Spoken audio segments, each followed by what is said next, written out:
আপনি জানেন যে মেট্রো রেলের উপরে ভ্যাট বসবে এবার, এবং মিষ্টি জাতীয় পানীয় এগুলোর উপরে আসলে ট্যাক্সের পরিমাণ বাড়িয়ে দিয়েছে।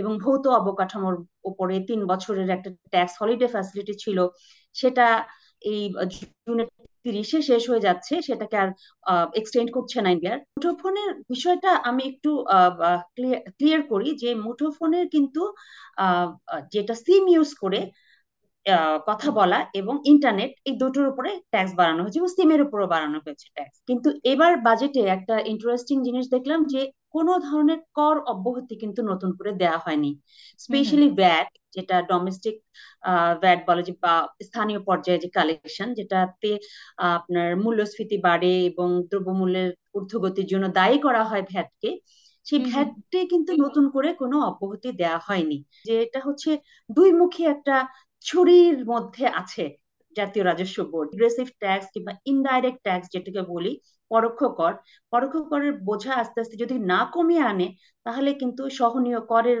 মাত্রাটা সহনীয় করাটা কঠিন হয়ে যাবে। বলা হয় যে আমরা কর দিতে গেলে আমাদেরকে ঘুষ দিতে হয়, কাস্টমস পয়েন্টে ঘুষ দিতে হয়। তো যতক্ষণ পর্যন্ত ওটা অ্যাড্রেস না করবে সরকার, যতই করের হার বাড়ানো হোক না কেন, সেটা কিন্তু আপনার যে লক্ষ্যমাত্রা এটা আদায় করা, অর্জন করা খুব কঠিন হয়ে যাবে। কারণ হচ্ছে ওখানে একটা সিস্টেম লসের মধ্যে প্রচুর রেভিনিউ কিন্তু লস হয়ে যায়। আপনি জানেন যে ইতিমধ্যে বাজেট উত্থাপন হয়েছে সংসদে, অর্থমন্ত্রী বাজেট উত্থাপিত করেছেন, এবং এইবার যেটা সবচেয়ে বেশি আলোচিত হচ্ছে যে বরাবরই যে আসলে বাজেট বাস্তবায়ন করতে হলে তো আয় করতে হবে, এবং এবার রাজস্ব আদায়ের আহ, মানে টার্গেটটা অনেক বড় নেওয়া হয়েছে বলে, এবং গত বছরের তুলনায় বেশি নেওয়া হয়েছে, যেটা কিনা গত বছরেরটাই অ্যাচিভ করা যায়নি, তারপরও বড় টার্গেট নেওয়া হয়েছে।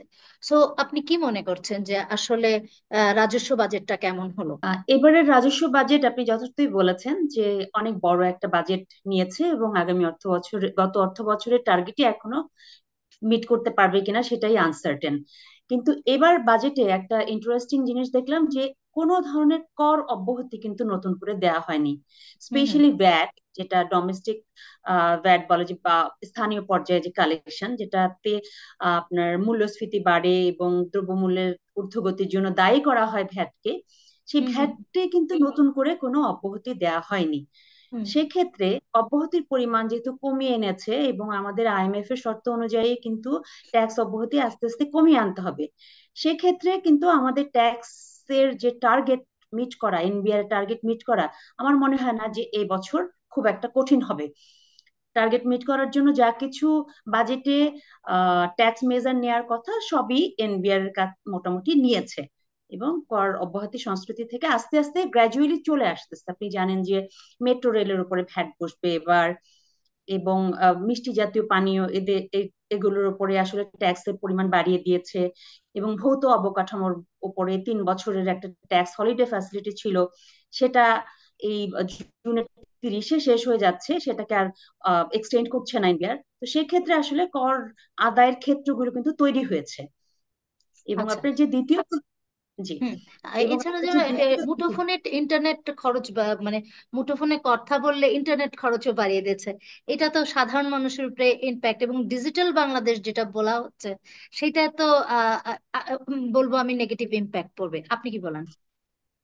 জি, কিছু কিছু ক্ষেত্রে অবশ্য গভর্নমেন্টকে একটা কঠিন পদক্ষেপ নিতে হয়, এবং গভর্নমেন্ট নিয়েছে। যেমন আপনি যেটা বললেন মুঠোফোনের বিষয়টা, এটা আসলে সব ধরনের ভোক্তাকেই আঘাত, এই করের আঘাতটা সইতে হবে। এবং হুম মুঠোফোনের বিষয়টা আমি একটু ক্লিয়ার করি যে মুঠোফোনের কিন্তু যেটা সিম ইউজ করে কথা বলা এবং ইন্টারনেট, এই দুটোর উপরে ট্যাক্স বাড়ানো হয়েছে এবং সিমের উপরও বাড়ানো হয়েছে ট্যাক্স। হুম হুম হুম হুম হ্যাঁ, তো আমি এনবিআর এর বিষয়টা কি বলি, যে এটা হচ্ছে দুই মুখী একটা ছুরির মধ্যে আছে জাতীয় রাজস্ব বোর্ড। যে তাকে একদিক দিয়ে আহ রাজস্ব আদায় করতে হবে, কারণ বলা হয় যে সরকারের বড় ব্যর্থতা হচ্ছে রাজস্ব কম আদায় করছে, অনেক লোক ট্যাক্সের নেটে বাইরে চলে যাচ্ছে। আবার অন্যদিকে তাকে সাধারণ মানুষকে স্বস্তি দিতে হবে। তো এই দুটোকে ব্যালেন্স করতে গিয়ে কিছু কিছু জিনিস কিন্তু আমাদের অপ্রিয় হয়ে যায়, এবং আমাদের উপরে করাঘাতটা খুব কঠিন ভাবে আসে। মুঠোফোনের বিষয়টাও সেই রকমই। যেমন ভ্যাটকে আমরা বলি যে রিগ্রেসিভ ট্যাক্স, যেটা একটা রিক্সাওয়ালা যে দিচ্ছে, একজন খুব ধনী মানুষ তিনিও সেই একই হারেই ট্যাক্স একই দিচ্ছেন। সমান হচ্ছে। হুম। জি। তো সেক্ষেত্রে আসলে আমাদের যতক্ষণ পর্যন্ত এই ধরনের রিগ্রেসিভ ট্যাক্স কিংবা ইনডাইরেক্ট ট্যাক্স যেটাকে বলি, পরোক্ষ কর, পরোক্ষ করের বোঝা আস্তে আস্তে যদি না কমিয়ে আনে, তাহলে কিন্তু সহনীয় করের মাত্রাটা সহনীয় করাটা কঠিন হয়ে যাবে। এবং এখন এই পরিস্থিতিতে, এখন যেহেতু খুবই একটা চ্যালেঞ্জিং পরিস্থিতি গভর্নমেন্টের জন্য, আপনি জানেন যে ঋণের আমাদের যে সুদ ব্যয়, এটা প্রচন্ড বেড়ে গেছে, এবং এটার আসলে হুম। হুম। আমাদেরকে শোধ করতে হবে। শোধ করতে হলে এই অপ্রিয় যে পদক্ষেপগুলো, এগুলো আসলে সরকার যদি নাও চায়, একজন পলিটিক্যাল গভর্নমেন্ট নিতে হয়। এবং আমার কাছে যেটা মনে হয়েছে যে জাতীয় রাজস্ব বোর্ডের দিক থেকে যদি করের হার বাড়ানো কিংবা অন্যান্য জিনিস আহ, করে, কিন্তু ওটার সাথে একটা এফিসিয়েন্সি এনশিওর করাটা খুব ইম্পর্টেন্ট। যেমন রাইট। আমরা আমাদের বলা হয় যে আমরা কর দিতে গেলে আমাদেরকে ঘুষ দিতে হয়, কাস্টমস পয়েন্টে ঘুষ দিতে হয়। তো যতক্ষণ পর্যন্ত ওটা অ্যাড্রেস না করবে সরকার, যতই করের হার বাড়ানো হোক না কেন, সেটা কিন্তু আপনার যে লক্ষ্যমাত্রা, এটা আদায় করা, অর্জন করা খুব কঠিন হয়ে যাবে। কারণ হচ্ছে ওখানে একটা সিস্টেম লসের মধ্যে প্রচুর রেভিনিউ কিন্তু লস হয়ে যায়। সেখানে আমি, আপনি কিংবা একটা সাধারণ মানুষ, অল্প স্বল্প আয়ের মানুষ যে করের আঘাত সইছে কিংবা কর দিচ্ছে, তার পকেটের থেকে হার্ড আর্ন মানি দিচ্ছে, সেখানে এত বড় সিস্টেম লস কিংবা এত বড় ইনফর্মাল ইকোনমি কিংবা ঘুষ বাণিজ্য, এই জিনিসগুলোকে যদি অ্যাড্রেস না করে শুধু মুঠোফোনের উপরে আর মেট্রোর উপরে ট্যাক্স বাড়ায়, তাহলে কিন্তু এটা আসলে ভালো কর ইম্প্যাক্ট আসবে ন্যায্যতা, না। কর Right. ন্যায্যতা যেটাকে, কর ন্যায্যতা হলো না। হ্যাঁ।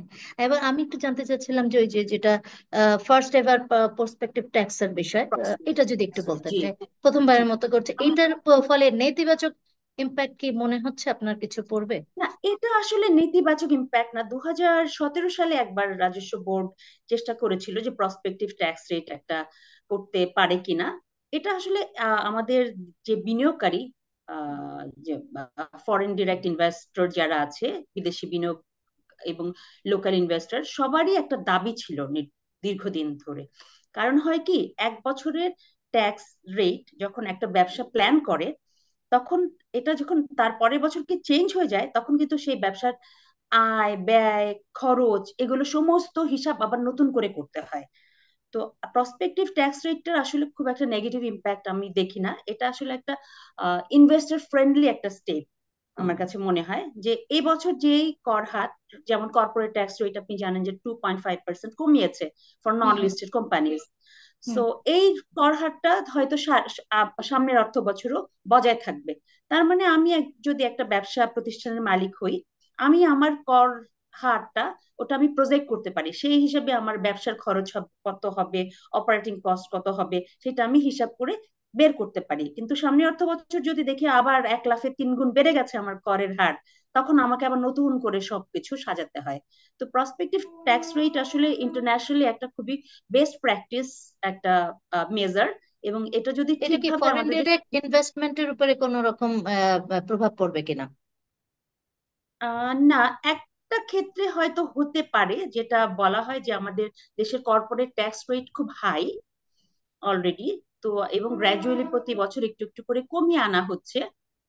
তো সেক্ষেত্রে আসলে ইনভেস্টরদের দাবি থাকে যে কর্পোরেট ট্যাক্স রেট কমিয়ে 20-এর মতো নিয়ে আসা। সেক্ষেত্রে কর হার যদি কনসিস্টেন্ট থাকে, ওটা একটা ইনভেস্টরদের জন্য ইনসেন্টিভটা কমে যায়, যে ঠিক আছে, আমি একটু কম কর হার হলে এই দেশে আবার নতুন ইনভেস্টমেন্ট নিয়ে আসলাম। সেই ক্ষেত্রে হয়তো ইনসেন্টিভটা কমে যায় ইনভেস্টরদের জন্য। এটা একটা নেগেটিভ একটা পার্ট হতে পারে ফরেন ডিরেক্ট ইনভেস্টরদের জন্য।